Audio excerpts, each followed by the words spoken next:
Hello and welcome to SDPN's 2023-2024 NBA season previews. Today we're down in the bayou, taking a closer look at the New Orleans Pelicans, a team that is oozing with potential but seemingly never is able to actualize that potential into anything real, primarily because of injuries to their stars. They've kept the majority of their squad intact heading into the 2023-2024 season, led by Zion Williamson and Ingram. But can they finally stay healthy and take that next step? Let's discuss. But first, be sure to like and subscribe to our channel for more NBA content. The season is almost here, and we have tons of great NBA videos coming your way to get you prepped for what should be an awesome season. Every time I think of the New Orleans Pelicans of last December, I just get sad.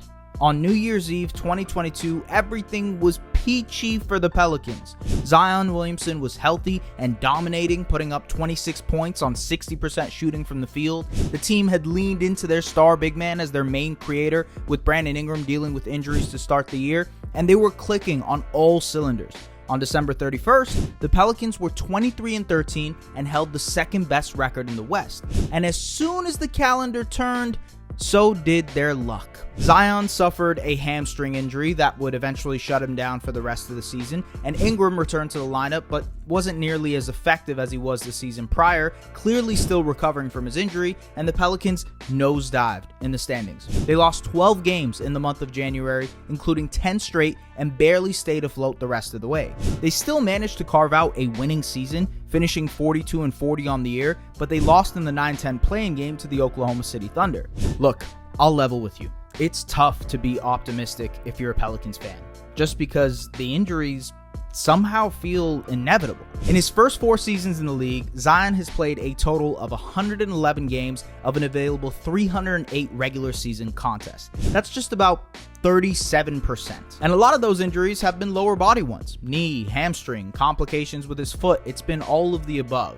A lot has been made about the part Zion himself has played in his health, his diet, his nutrition, his weight, all of the above has been discussed. Even by Zion himself, who has openly admitted to struggling with those aspects of NBA life. Reportedly, he is taking his health more seriously this offseason and should be ready to start the season. But again, the numbers say the injuries will always be a question with Zion. The talent is never disputed. Ultimately, when he plays and when he's healthy, he is an MVP level player who raises the Pelicans' ceiling to contending status. It's just that it'd be great to actually see that happen for once for an entire season and the playoffs. Maybe implementing some sort of load management plan is the way to go for the rest of his career so that he can consistently play, but ultimately, a lot of this is just hope. And while Ingram has been healthier than Zion, that's not saying much because he's failed to play in 60 games over the last 2 seasons and has only played in 70-plus games in a single season of his career, his rookie season. Ingram has his warts offensively. He's regressed as a three-point shooter,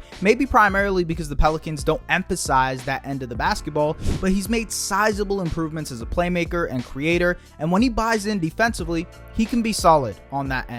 I feel like I'm beating the same drum here, but it'd be great to see Zion and BI healthy together for an extended period. Please. And as if the injury concerns for their 2 stars weren't enough, the Pelicans will already be entering the season with a major injury to one of their key rotation players.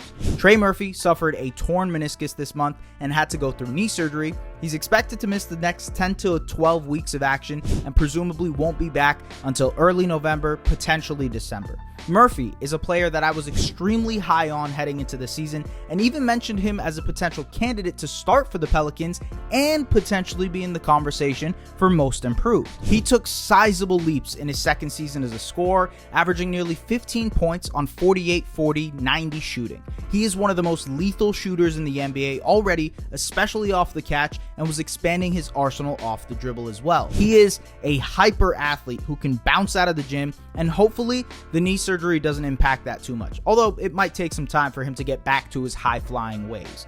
Ultimately, losing Murray is huge for the Pelicans spacing-wise because he was one of their more consistent shooters on a team that didn't shoot the ball very well and didn't shoot the ball that often. They were 29th in attempts and 15th in efficiency from behind the arc, with Trey and CJ McCollum leading the way in attempts for the team.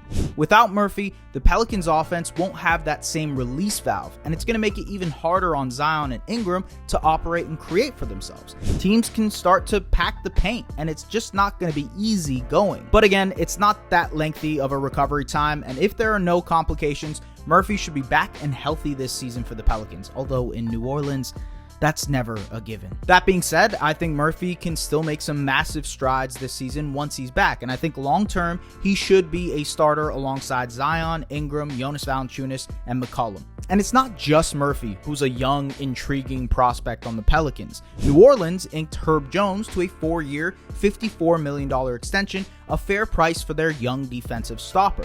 Herb walked into the NBA 2 years ago as one of its best wing defenders. He's incredibly long, he's strong and quick, so he can guard multiple positions, and he's a utility knife on that end for them. The big question for Herb will be the offensive end. He's athletic, so he can feast in transition and in attacking closeouts, but ultimately, it'll be the three-point shot that makes or break his ceiling there. He's shot 33% on low volume through his first 2 seasons, and while that isn't necessarily horrible, you want him to be hitting on at least 35% of his threes. Still, Herb is an incredibly useful player for the Pelicans who will probably slot into the starting lineup without Murphy, especially since he already started in 66 games last year. And between those two, the Pelicans have boatloads of wing talent to watch develop over the next couple of seasons. Not to mention, Dyson Daniels, the 6'8" guard, can functionally play a wing for them because of his ability to defend multiple positions. At the point of attack between Herb, Daniels, and Jose Alvarado, the Pelicans have a really young defensive nucleus to pair with their core, and ultimately, they're going to play massive parts in this team's success if their stars can ever stay healthy. Similar to Herb, Daniels needs to improve offensively in order to really justify his playing time. He averaged just 4 points in 18 minutes a night in his rookie season, shot 49% on twos and 31% on threes, and was really a non-factor as a scorer. He does have an impressive feel for the game though, and he's a great passer and playmaker, so there is room for him to find a role on that end, but he's definitely another intriguing youngster on the Pelicans to watch for. On top of that, the Pelicans added to their wing rotation in the 2023 draft, taking sharpshooter Jordan Hawkins out of Connecticut with the 14th pick. Hawkins is maybe the best shooter in the entire draft. He shot 38% from 3 in college on almost 8 attempts a game. He is a great movement shooter. He can score off of the catch, and in the summer league, he showed that off. But that's about the extent of his game right now. He still needs to fill out so he can defend at the pro level, and he needs to expand his off the dribble game, but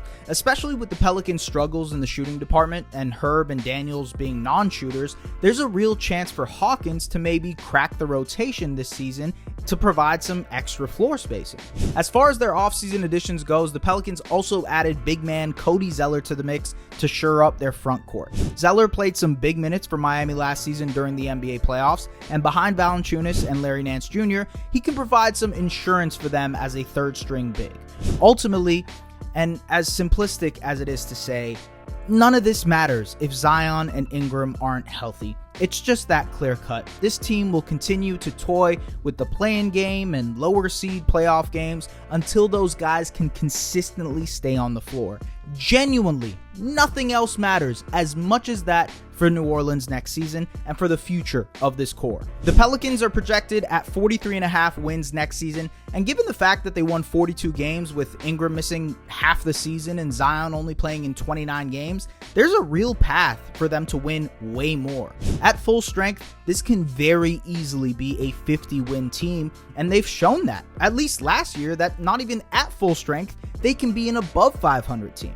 Now, the West has improved, and it probably won't be as easy for them to replicate last season if they're not healthy, but hopefully that isn't the case. Every basketball fan should hope and pray for the Pelicans to stay healthy because it was truly a joy to watch this team when they were, especially Zion. But what do you think? Do you believe they can do it? Stay healthy? And if so, am I right to be so high on them when they are?